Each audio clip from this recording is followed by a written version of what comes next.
Supreme court ने कोहाट में RO की मुअत्तली से मुतालिक पेशावर हाई कोर्ट का फैसला कलअदम करार दे दिया। चीफ जस्टिस काजी फाइज ईसा ने रिमार्क्स दिए, मुझे समझ नहीं आ रही कि फैसले कैसे दिए जा रहे हैं। ऐसे हथकंडे इस्तेमाल हो रहे हैं कि इलेक्शन ही ना हो। क्यों ना ऐसी दरख्वास्तें दायर करने वालों पर मिसाली जुर्माना आयद किया जाए। इस्लामाबाद से सुहेल रशीद की रिपोर्ट देखिए। 8 फरवरी को मुल्क भर में आम इंतखाबात यकीनी बनाने के लिए सुप्रीम कोर्ट का एक और बड़ा फैसला। कोहाट में रिटर्निंग अफसर की मुअत्तली के खिलाफ इलेक्शन कमीशन की अपील मंजूर कर ली। पेशावर हाई कोर्ट का फैसला कलअदम करार। इलेक्शन कमीशन को आरओ की मुअत्तली से रुकने वाली स्क्रूटनी का शेड्यूल दोबारा जारी करने का हुक्म भी दे दिया गया।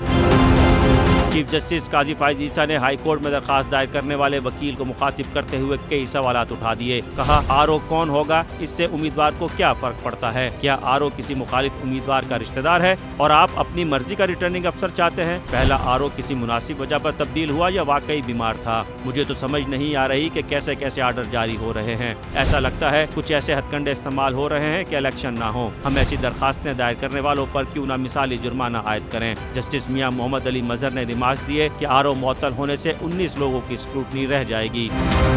सुप्रीम कोर्ट ने करार दिया कि नए आरओ की तैनाती इलेक्शन कमीशन ने मुनासिब वजह पर की। पहले रिटर्निंग अफसर ने तिब्बी बुनियादों पर तब्दीली की खुद दरखास्त की थी। अलबत्ता नए आरओ की तैनाती चैलेंज करने वाले कोई ठोस वजह न बता सके। पेशावर हाई कोर्ट ने इलेक्शन कमीशन को सुने बगैर हुक्म इम्तना जारी किया। 8 फरवरी को मुल्क भर में आम इंतखाबात यकीनी बनाने के लिए सुप्रीम कोर्ट का एक और बड़ा फैसला। कोहाट में रिटर्निंग अफसर की मुअत्तली के खिलाफ इलेक्शन कमीशन की अपील मंजूर कर ली। पेशावर हाई कोर्ट का फैसला कलअदम करार। इलेक्शन कमीशन को आरओ की मुअत्तली से रुकने वाली स्क्रूटनी का शेड्यूल दोबारा जारी करने का हुक्म भी दे दिया गया।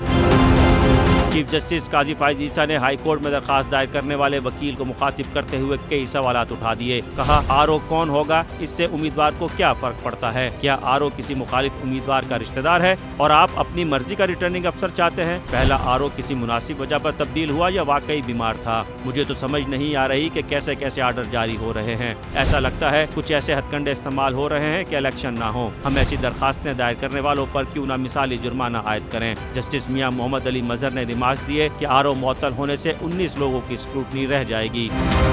सुप्रीम कोर्ट ने करार दिया कि नए आरओ की तैनाती इलेक्शन कमीशन ने मुनासिब वजह पर की। पहले रिटर्निंग अफसर ने तिब्बी बुनियादों पर तब्दीली की खुद दरखास्त की थी। अलबत्ता नए आरओ की तैनाती चैलेंज करने वाले कोई ठोस वजह न बता सके। पेशावर हाई कोर्ट ने इलेक्शन कमीशन को सुने बगैर हुक्म इम्तना जारी किया। 8 फरवरी को मुल्क भर में आम इंतखाबात यकीनी बनाने के लिए सुप्रीम कोर्ट का एक और बड़ा फैसला। कोहाट में रिटर्निंग अफसर की मुअत्तली के खिलाफ इलेक्शन कमीशन की अपील मंजूर कर ली। पेशावर हाई कोर्ट का फैसला कलअदम करार। इलेक्शन कमीशन को आरओ की मुअत्तली से रुकने वाली स्क्रूटनी का शेड्यूल दोबारा जारी करने का हुक्म भी दे दिया गया।